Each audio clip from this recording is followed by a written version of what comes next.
ఒక వివాదాన్ని పరిష్కరించాలంటే మరొక వివాదాన్ని రేకెత్తించడం, ఇది కాంగ్రెస్ పార్టీ చేసేటువంటి నీచమైనటువంటి వ్యూహం. లేదా ఒకళ్ళను బుజ్జగించాలంటే మరొకళ్ళని దొంగలను చేయడం, ఇది ఆ కాంగ్రెస్ పార్టీ ఎత్తుగడ. మైనారిటీలను బుజ్జగించడం కోసం మెజారిటీలను దొంగలుగా చిత్రీకరించేటువంటి ప్రయత్నానికి పరాకాష్ఠగానే తాజాగా సంజాత ఎక్స్ప్రెస్ ఉదంతంతో పాటుగా అంతకుముందు జరిగినటువంటి కొన్ని పేలుళ్లకు సంబంధించి జరిగినటువంటి వ్యవహారాలన్నీ కూడా ఇప్పుడు ప్రభుత్వం మారింది కాబట్టి నిజాలు వెలుగు చూస్తున్నాయి. అందులో కీలకమైనటువంటిది 8 ఏళ్ల క్రితమే పట్టుబడినటువంటి ఉగ్రవాదులతో పాటుగా రిచర్డ్ హ్యాడ్లీ అనేటువంటి ఒక ఉగ్రవాదిని అమెరికన్ పోలీసులు పట్టుకుని అక్కడ చేసినటువంటి విచారణలో ఇండియాలో జరిగినటువంటి పేలుళ్లకు సంబంధించి కారణాలు పేర్లతో సహా లెక్కలు చెప్తే వాళ్ళ మీద చర్యలు తీసుకోవడం మానేసి వాళ్ళందరినీ సైడ్ ట్రాక్ చేసేసి హిందువులు ఉగ్రవాదులుగా మారారంటూ 2 స్వాములను అరెస్ట్ చేశారు. ఒకటి స్వామి అసిమానందని వచ్చి హైదరాబాదులో అరెస్ట్ చేసి సంజాత ఎక్స్ప్రెస్ పేలుళ్ల కేసులో దోషిగా చూపెడితే కోర్టు దానికి సంబంధించిన ఎలాంటి సాక్ష్యము లేదు, ఆయన ఒప్పందంకి సంబంధించి ఇచ్చినటువంటి స్టేట్మెంట్, ఆయనతో బలవంతంగా ఒప్పించి ఇచ్చినటువంటి స్టేట్మెంట్ తప్పించి ఎలాంటి ఆధారం లేదని కొట్టేసినటువంటి పరిస్థితి. మరొకటి అత్యంత కీలకమైనటువంటిది సాధ్వి ప్రాచీని అరెస్ట్ చేయడం. ఆమె తన స్నేహితుడైనటువంటి పురోహిత్తో కలిసి బాంబు పేలుళ్లకు పాల్పడ్డారు. ఇక్కడ మక్కా పేలుళ్లకు సంబంధించితో పాటుగా ఇతర రాష్ట్రాల్లో కూడా పేలుళ్లకు పాల్పడ్డారన్నటువంటిది. వాళ్ళ దగ్గర కూడా ఎలాంటి ఆధారం లేదు. కాకపోతే టాడా కంటే పవర్ఫుల్గా తయారు చేసినటువంటి ఉగ్రవాద నిరోధక చట్టాన్ని అడ్డం పెట్టి వీళ్ళను ఉగ్రవాదులుగా చిత్రీకరిస్తూ అరెస్టులు చేశారు.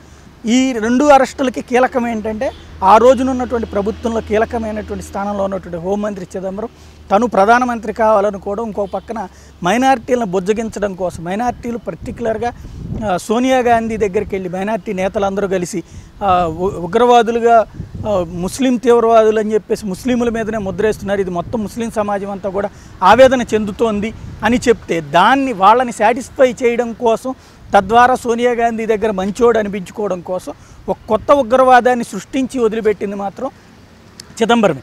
దీనికి సంబంధించి తాజాగా వెల్లడైనటువంటి ఉగ్రవాదుల టేపులతో బయటపడింది. గత 8 ఏళ్లలో దాదాపు 7 నుంచి 10 టేపులు ఇట్లా, ఈ టేపులు కూడా ఏదో చాటుగా రికార్డు చేసినవి కాదు, నార్కో టెస్టులు చేసినప్పుడు ఉగ్రవాదులు బయటపెట్టినటువంటి నిజాలు, పాకిస్తాన్లో ఉన్నటువంటి వాళ్ళందరి జాతకాలు కూడా బయటపెట్టేటువంటి నిజాలని ప్రపంచం మొత్తానికి చూపించి భారత్ మీద ఎట్లాంటి ఉగ్రవాద దాడులకు పాకిస్తాన్ పాల్పడుతుందో చెప్పాల్సినటువంటి ప్రభుత్వం దాన్ని సప్రెస్ చేసి ఒక కొత్త ఉగ్రవాదాన్ని ప్రజల మీదకి సృష్టించి పేరుని సృష్టించి చేసేటువంటి ఎత్తుగడ, ఇది ఏ మేరకు సబబు అనేది ఒక్కసారి ఆలోచించాలి. ఈ రోజున బయటపడినటువంటి నేపథ్యంలో ఇప్పటికైనా నిజంగా భారతీయ జనతా పార్టీకి చిత్తశుద్ధి ఉంటే బయటపడిన తర్వాత ఇట్లా ఒక ఉగ్రవాదాన్ని దాచేయాలన్నంత తీవ్రమైనటువంటి తప్పు చేసినటువంటి వాళ్ళని అరెస్ట్ చేసి జైల్లో పెట్టాలే తప్పించి వాళ్ళని రోడ్డు మీద వదిలి ఇదేదో రాజకీయ ప్రయోజనం కోసం ప్రచారం కోసం వాడుకుంటే వాళ్ళకి మీకు తేడా ఏముండదు. తప్పనిసరిగా ఉగ్రవాదిని దాచి అమాయకుల్ని ఉగ్రవాదులుగా చిత్రీకరించేటువంటి వాళ్ళని జైళ్ళల్లో పెడితే మాత్రమే భవిష్యత్తులో తప్పుడు కేసులు పెట్టడానికి, తప్పుడుగా ప్రజల మీద ప్రాణాలు తీయడానికి ఎవరైనా వెనకాడతారు. అది చేస్తారో లేదో మనము చూద్దాం. నిజాన్ని నిజంగా చెప్పడమే నిజమైన జర్నలిజం. అవాస్తవాలతో కూడిన వార్తలు సృష్టించేదే జర్నలిజం.